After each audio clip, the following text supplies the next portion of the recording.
Carly, did you know that I've been carrying Northwest Naturals since we opened Odyssey Pets in 2006?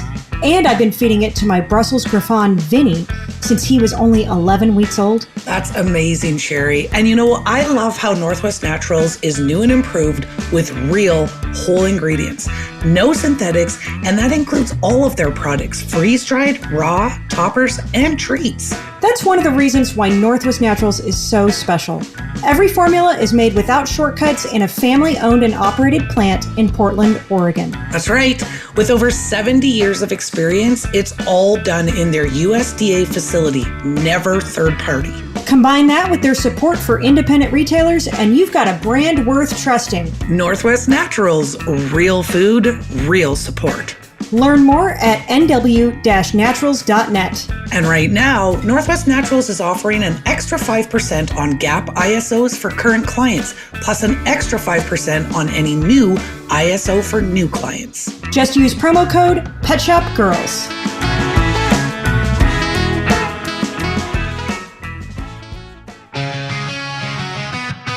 Pet Shop Girls, the voice of the indie, the heart of the trade. Pet Shop Girls, unleash your power, let's make some waves. Hey everybody, I'm Sherry. And I'm Carly. Welcome back to the Pet Shop Girls podcast. Okay, so it's almost the end of the year. There's lots of things that have to happen, right? Like there's lots of things we got to do that sometimes nobody talks about, especially when it comes to taxes.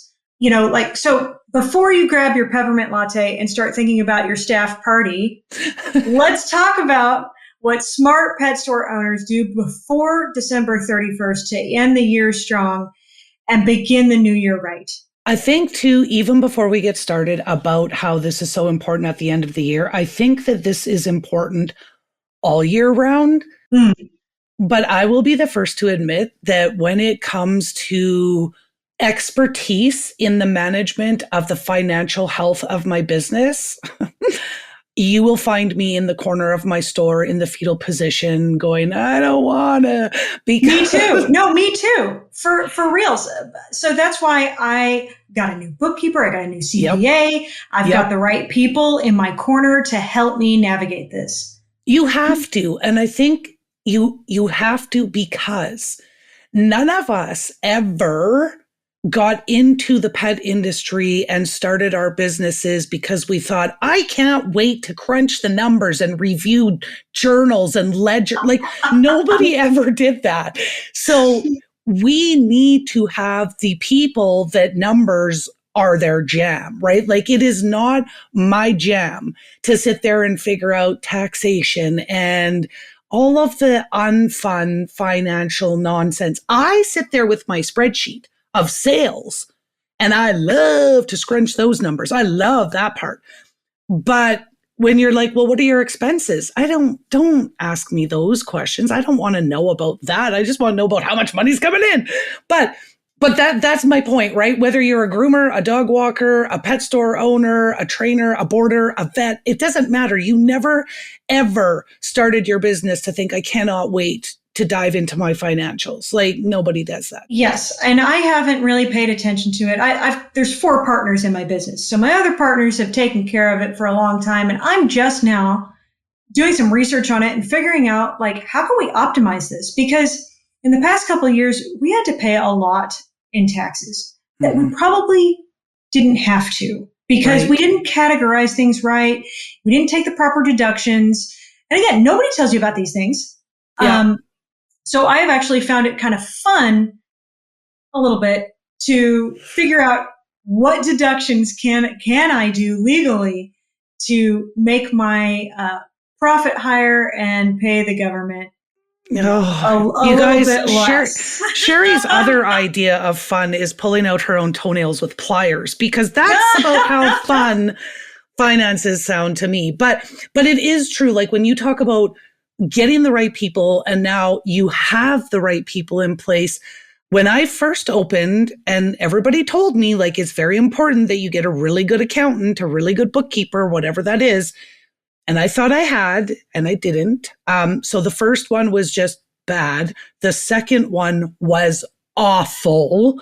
Like, didn't they screw you over for a lot of money? Oh my goodness. She literally held all of my financials hostage and demanded $10,000 is what she claimed the payment was, where with anybody else that would have been like $2,500. That's insane. Yeah. Oh my gosh. She threatened Zaner, my little 5-pound Yorkie, with her 110-pound pit bull. Like she said, like in an email, literally this woman put this in writing. Oh, she was terrible.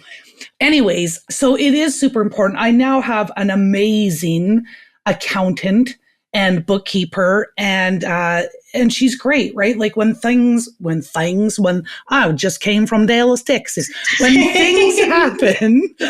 things happen, I'm just like, what about this? How do I do this? And she's like, I got it. And she does the things. Right. And that brings me to a good point. Somebody recently gave me a good piece of advice. Look, not all CPAs are creative. It's not in their nature to be creative.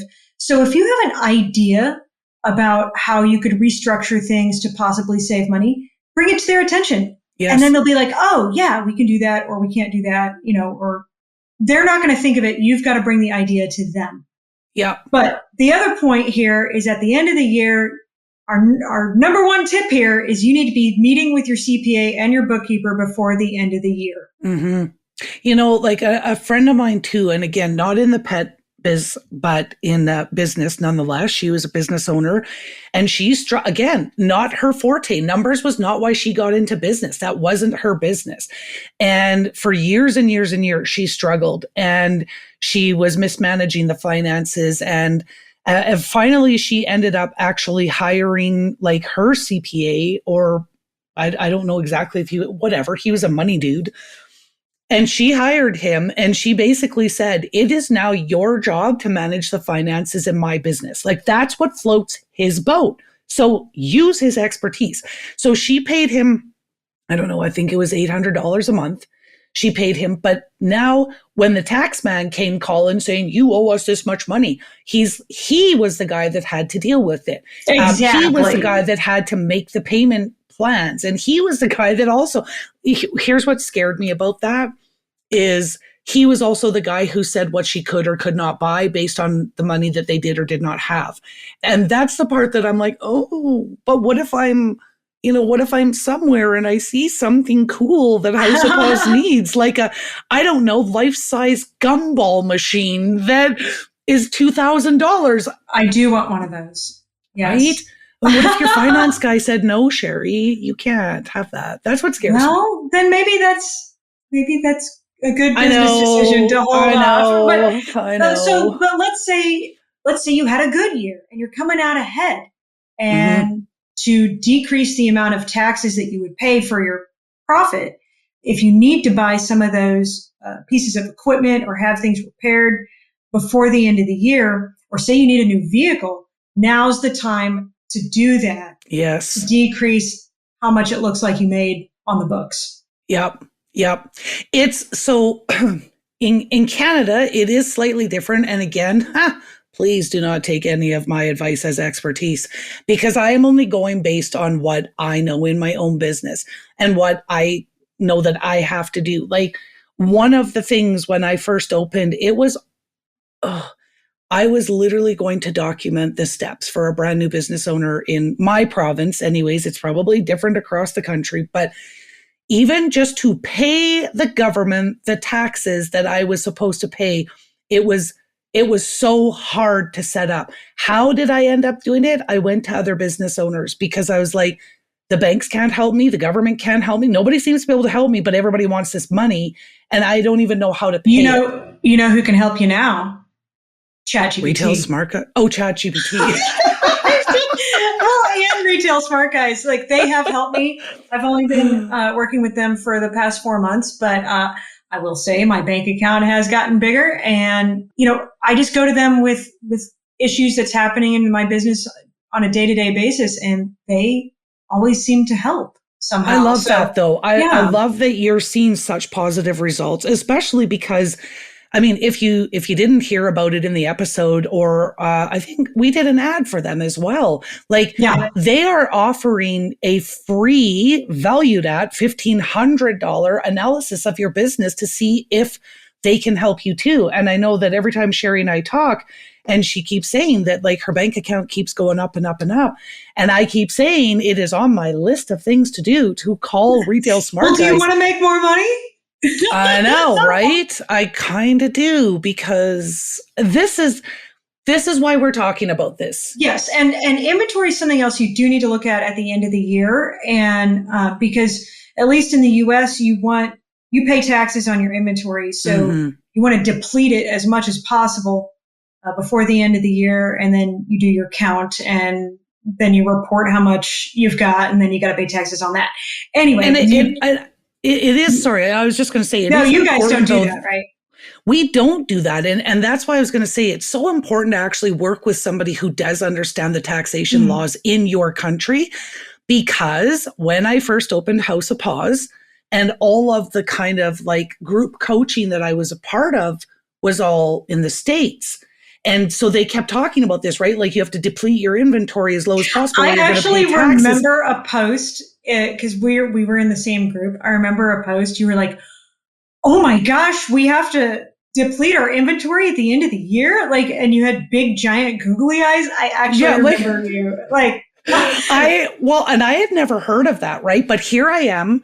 And I'm like, okay, we don't order any more inventory after December 1st. Like, cause I was so scared. And I was like, I have to get rid of all my inventory. Like my store has to look like tumbleweeds. That's a mistake on your end, because you could be losing out on possible sales. Oh, 100% we were, because I was getting bad advice for a Canadian. Right. So great advice for an American, but I didn't realize that there was a difference. So then when I was going back to my accountant, saying, here's my inventory. This is what we got it down to. And my accountant's like, what are you talking about? And I'm like, well, we're going to pay taxes on all this inventory that we have left over. And she's like, no, you don't. I'm like, what?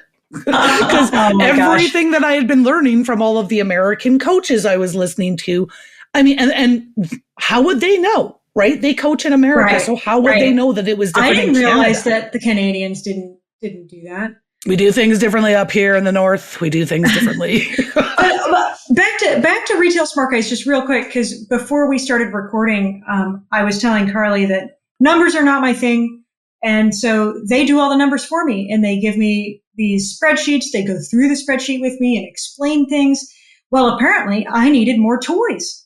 I thought I had a ton of toys, so, but apparently I needed like $3,000 more toys. And I'm like, well, where am I going to put it? But now I'm going to rearrange things. And I ordered more toys at the end of the year here, which I normally wouldn't do, but I want to maximize on those sales for the holidays. So it made me feel better, because not that I've been smart enough to call the Retail Smart Guys yet, but I did order a crap ton of toys. All right. Well, that's where you make your market. Treats and toys. Yeah, now my dude's got to sell the crap out of those toys. So yeah, definitely. Yeah. Okay, so real talk, Pet Pro. Sherry has been on the hunt for good custom bags for like ever. Seriously, I've been looking for years. Everything was either too expensive, had insane minimums, or just didn't feel right. Then I found Aardvark, and it was like, finally. Oh my God, you were so excited when those t-shirt bags came in. I was ecstatic. I felt like I finally achieved retail excellence. They're beautiful, sturdy, and having our logo on them makes us look super polished. And he does custom poop bags too, right? Yes, he customizes the box and the little sticker that holds the rolls together. I put my logo on it. It's all branded, and it makes a difference. Those details matter. And his prices are super competitive. Honestly, way better than anything else I've found. And he's great to work with. Super responsive, no weird hoops to jump through, just easy. So if you've been putting this off, now's the time. Check out aardvarkpet.com.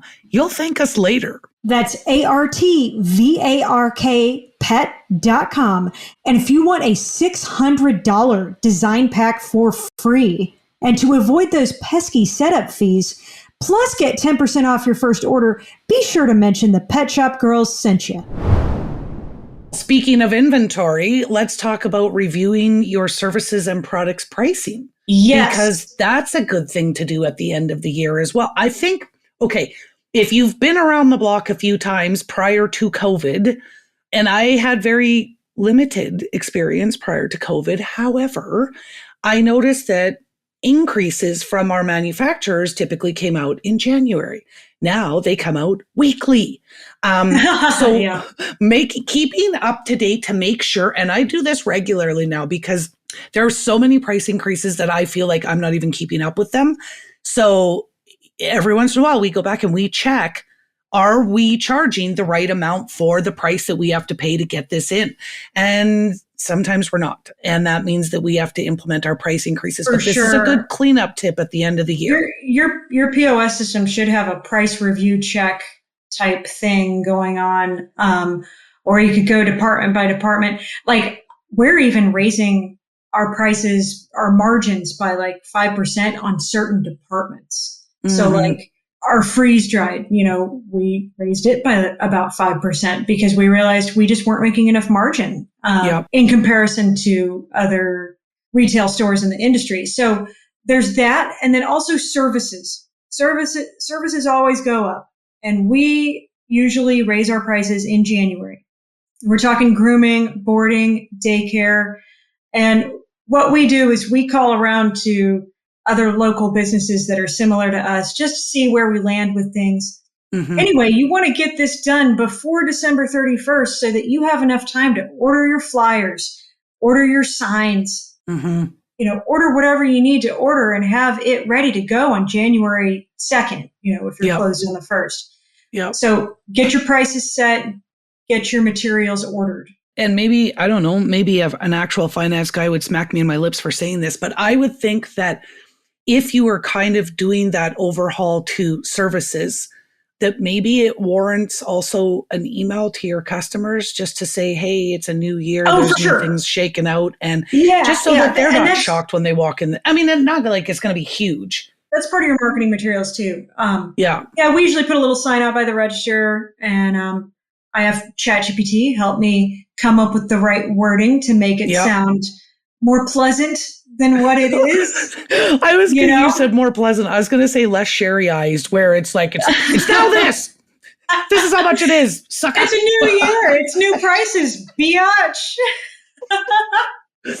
Oh, yeah. No, we have to finesse Miss Sherry's messaging sometimes. No, but it's typically weird, at least in the grooming side of things, and I'm sure everybody does it differently, but from most grooming salons that I've talked to, we all tend to do it in January.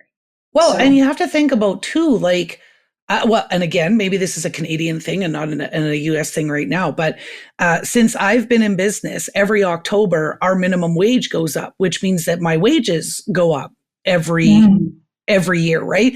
And so if I had services that I was providing, the cost of my employee to provide that service has now gone up. So again, I don't know if that happens in the States, but the longer your people are there, the more they're going to make anyway. So your wages will inevitably go up for the services that you're providing. For sure. Yes. Yeah. But speaking of, if we kind of go back to inventory, I mean, typically this would happen at the beginning of the year. You're going to do that physical inventory count. I know. None of us are looking forward to it. Most of us do it on the painful. First. It is painful. Listen, that is one of the t-shirts. That is one of the t-shirts that we're making for Pet Shop Girls is I'm sorry what I said during inventory season. Yes. So what I'm doing in preparation for that is I've scheduled a meeting with my POS system and with Retail Smart Guys to go over exactly the right way to do the count, refresh us on how to do this big count, make sure we're doing it right, just get everybody. And what it does is it helps me and my management team get in the right mindset for that day. And so that we have the least amount of difficulties on that day. But because, you don't want to get in there on the first when there's no support. Usually you can't get anybody on the phone. Yeah. And you want to be able to do this as quickly as possible with the least amount of hiccups. So have a plan in place for your inventory count. Yeah. One thing that we do in my store as well, because I know that no POS system is perfect, like by far. No. And we have noticed, obviously, as I'm sure many other pet pros have, that all of a sudden your inventory is completely out to lunch. Like it's saying you have none of these things when you're staring at 6, or somebody buys something online that you don't even have in store because your inventory says you have 10 and you have none. So one thing that my store that we kind of do is we call them spot check inventory checks. And we'll just pick a brand like every week or every month or whatever, and we'll go through and we'll count to make sure that that inventory is correct in the hopes. That's always been a plan of mine to do like different, like rotating inventory departments. But life always seems to get in the way. Haven't really done that. Here's hoping to 2026 on that one. But the other thing is now's also the time to go through, and now you should be doing this regularly throughout the year, but definitely before the end of the year, especially for the Americans here, go through and any slow moving products that you haven't sold in the past 4 to 6 months, get rid of it, clearance it, move it as fast as you can, get it off your shelves because you don't want to count that. And if you can't move it, donate it and track that. Like track that as a charitable donation. They're a write-off. Yes. Yeah. I think too, like, again, we've kind of talked about this in the past. Boxing Day and Boxing Week sales, not a big thing in the US, but definitely in Canada. One thing that we've done in my store is it's kind of like, I'd say it's mid-December. We kind of like, okay, now we don't really want to order anything until the end of the year because, again, we still have to count it. But what we do for Boxing Week, which we're closed for 4 days over Christmas. So we're closed the 24th, 25th, 26th, 27th. And on the 26th usually is where we do our Boxing Week sale. And that's from the 26th to the 31st. And again, it's in an effort to kind of reduce that inventory so we can start the year as fresh as possible. Oh, yeah. Out with the old, in with the new, right? Mm-hmm, yeah. Mm-hmm. Okay. Let's go back to staff real quick because I have recently finally figured out a good bonus structure. Oh, nice. Yes. And we actually hit our bonus threshold for this last month. And so everybody got a bonus. And so that's fun. But if you don't have a bonus structure, ask Chad to help you out on that one. Because it came in handy. Yeah, I was lucky, definitely. When I opened my store, my dad was an HR guy his entire life and responsible for compensation and evaluation. And so bonuses were his jam. And I got my dad to set up our bonus structure. And so it's obviously based on a corporate objective as a company that we meet an objective. But I have somewhat modified it over the years because you're going to tweak it over time. Yeah. So that's all I'm saying is now's the time to tweak it and also distribute those payouts before the 31st. Oh, see, I do mine in the new year. Well, I guess it depends on if you want it in that tax year or not. Yeah. So our tax year is the regular calendar year, January 1st to December 31st. So our bonus is based on the entire year. Again, as a corporation, did we hit our objective? But then the bonus is also based on 2 areas, I'm going to say, or 2 pieces of the job that my team completely has control over. And that is the transaction value, right? Like the average transaction. It's what we talk about is what the customer is going to buy. And if we're just happy to take the order that they walk in with their bag of cat food and we go, see you later. No, we didn't do our job, right? Are we talking about what kind of wet food are we adding to the kitty's diet, or what kind of hydration, or have we ever looked at raw meaty bones for the kitty? Like, we need to be having those conversations. My team knows where we have bigger margins. My team knows what we should be talking about that complement the product that they're buying, but also then allows us to increase our average sale. And then the other one is the number of items purchased. And they have the ability to affect both of those numbers. So our bonus kind of is dependent upon, 1, we make it as a team. 2, what are we doing as individuals? What helped me finally set my bonus structure was actually figuring out my break even. And Mm. I thought I knew what my break even was, but Retail Smart Guys helped me really pinpoint it. So again, because I'm not super great with numbers, and I always second guess myself. So they've been a lifesaver in that respect. So I would say a bonus tip here is if you have not called Retail Smart Guys, it is time to call Retail Smart Guys. Get them on your team for the end of the And year. we are not getting paid for all of this, by the No, way. They paid us for the no. ad, but not for this. But that's okay because they've definitely helped you. They will help me when I get around to making that call. And again, and I'm going to bring it up again because I think that that's a huge value. A $1,500 assessment of your business for free when you mention the Pet Shop Girls. So Right. They spent a lot of time creating this assessment, and they put a bunch of numbers together for you and spend the time to go over it with you. And that's it. Mhm. That's it. No charge to you. So yeah. Let's talk about fun things now, Sherry, like thank you cards. yes, and staff Okay. gifts and everything. And if you're going to do a party, I guess, I've done different parties over the years. I don't have one planned this year.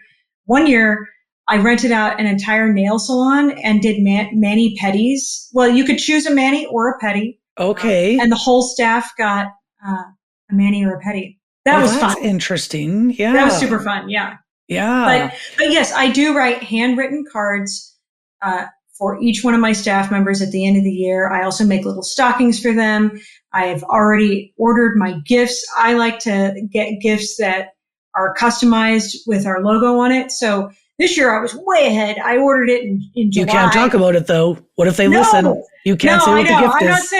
I'm not saying what it is. I'll post an Indie Insider once I give them out. I really like what I got this year because I have one and I'm already using it. I just can't use it when I go into the store because then they'll see it. But yeah. And send all your Christmas cards to your really good clients or your vendors that you really like. It's the thought that counts on that. Well, and if you can, I mean, if you think about the kind of the most memorable thank you gift that you've ever got, if you could replicate that for either some of your very close partners in the business, whether that's a brand rep that, just always has your back, or that distributor, or your banker, or your delivery guy. Ooh, I will say that we do that during the holiday season. We kind of put out like our little snack. I don't want to call it a snack tray because what I do is I go buy like bags of chips and chocolate bars or packages of gum and some waters and pop.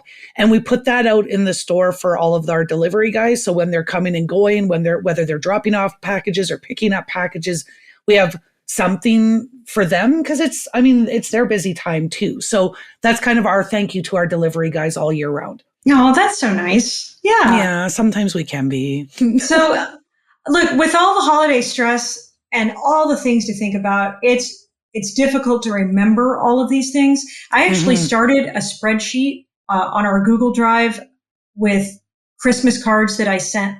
Well, I did this last year. So I already have a list of Christmas cards sent to which brands and which people and all that. And that makes it a lot easier. This year, we can go through and edit that or add to it. It just cuts down on the time. So making a spreadsheet with reminders, so you're not starting from scratch, will help you get through this. Yeah. Yeah. And you could literally just have a column each year. Yeah. Well, yeah. Oh gosh, it's just so much to think about, you guys. It really is. And we talked about charitable donations. So if you're regularly helping a shelter, so one of the things that we do in my store is every time we donate throughout the year to one of our local rescues, we have a spreadsheet and we keep track. And that's how I knew over the last 2 years, each year we had donated $25,000 in food to our local rescues each year. That's amazing. But that is a write-off as well, right? I give those numbers to my accountant to say, this is what we donated this year. And if you have other ways that you are making those charitable donations, whether it is to pets in need or otherwise, make sure that you're tracking that as well so that you can provide that information to the finance guys that like to scrunch the numbers. The money dudes. Yeah. Or chicks, money chicks. Yeah, the money gurus. But Yeah. that's where we've got to go back and we've got to talk to them. We've got to take a look at reconciling all of our supplier credits or rebates, making sure that they're all up to date. That's a good one. Yes, make sure that your credits from all your suppliers are being applied. Like, I don't know about you, but some of my suppliers are slow to issue credits. And there's been years where I have had credits sit there all year long, and it's like pulling teeth trying to get them applied. So if you haven't already started bugging them about it, do it now. Yes. Well, okay, there's kind of two ways to look at this. One, I'm going to go this way first. If you have regular, like monthly or annual subscriptions, and you've probably racked up quite a few over the years, and some you may use regularly, and others you may have forgotten that you even ever bought it because you've never used it. I think at the end of the year, it's a great time to go through and see what all of your subscriptions are to see where you could actually save money. What if you're paying $180 a year for one subscription that you don't use, or 10 that you don't use? And that's $1,800 a year that you could be putting back in your pocket because you've got all these subscriptions that just auto renew, and you never think of it because you don't use it.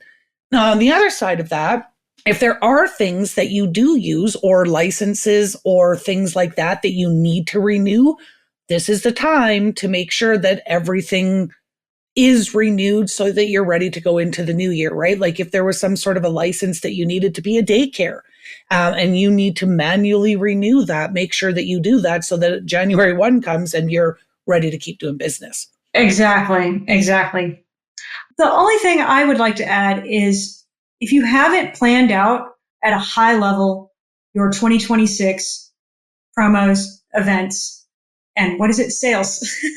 Oh my goodness. I like to do it just at a high level, just to let it sink in to my little pea brain, and it gets me prepared for 2026. I like to theme out each month. We've talked about this before. Like, right now, I just created a new theme for this month. It's Gently Cooked Month. I didn't have a Gently Cooked Month before because it wasn't a big category. Now it's grown into such a big category.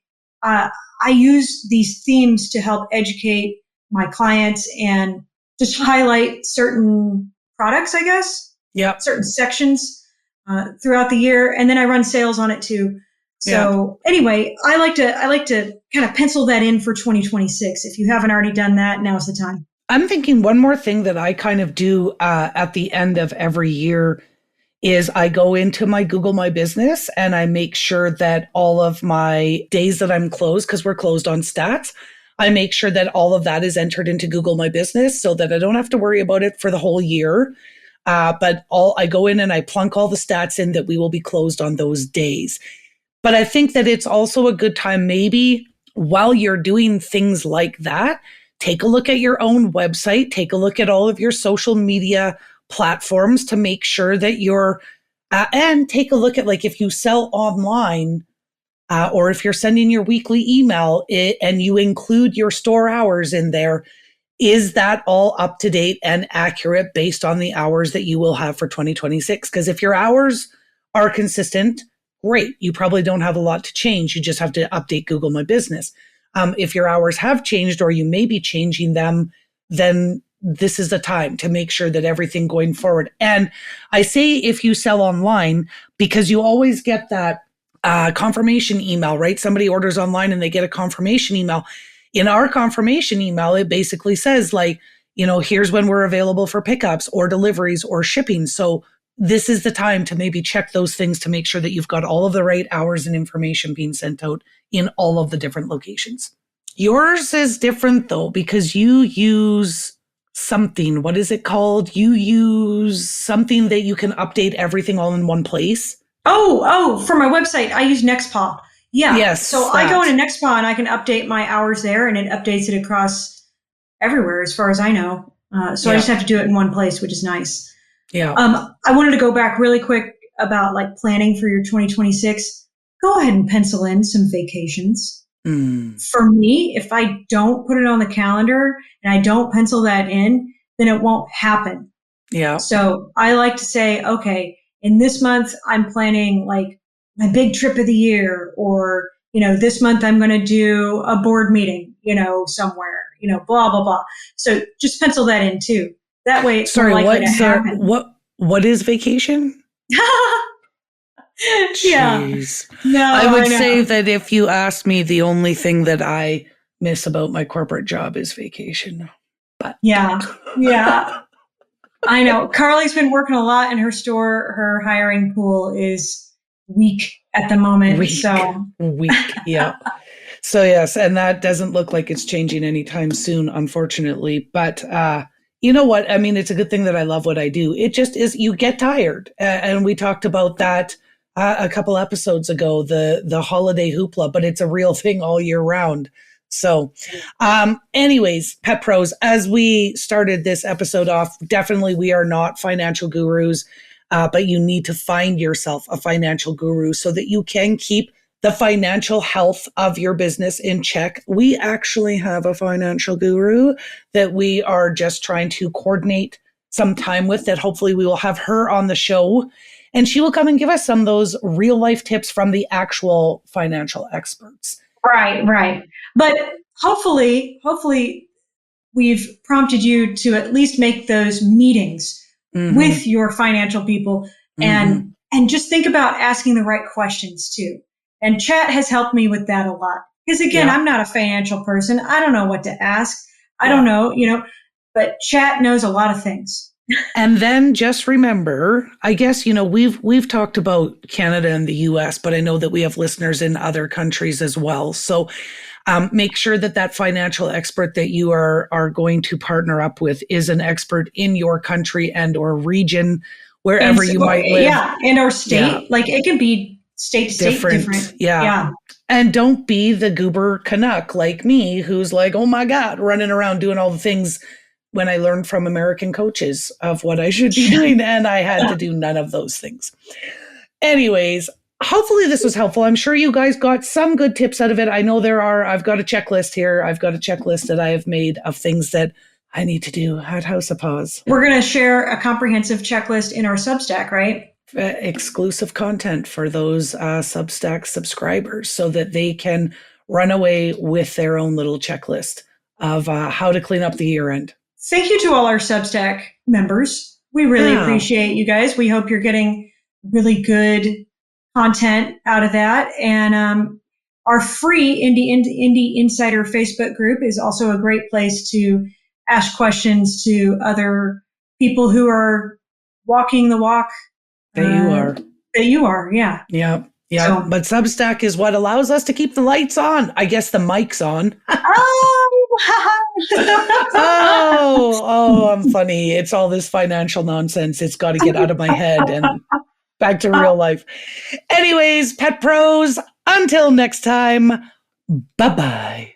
Bye. All right, Pet Pro, that's it for this week. Don't forget to follow, like, and subscribe. Just hit all the buttons. And if you want more, join us in the Indie Insider, our private Facebook group for Pet Pros. Then you'll never miss the podcast that makes you sit, stay, and beg for more.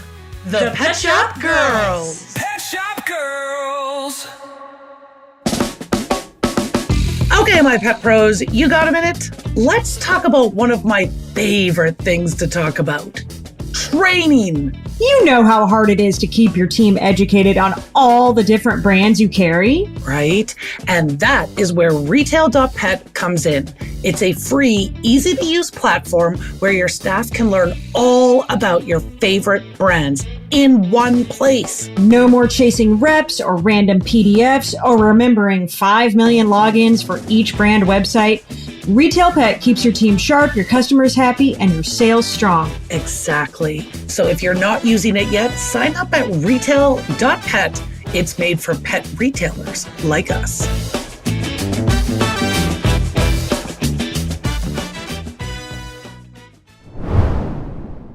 Quick tip, y'all. Silence in sales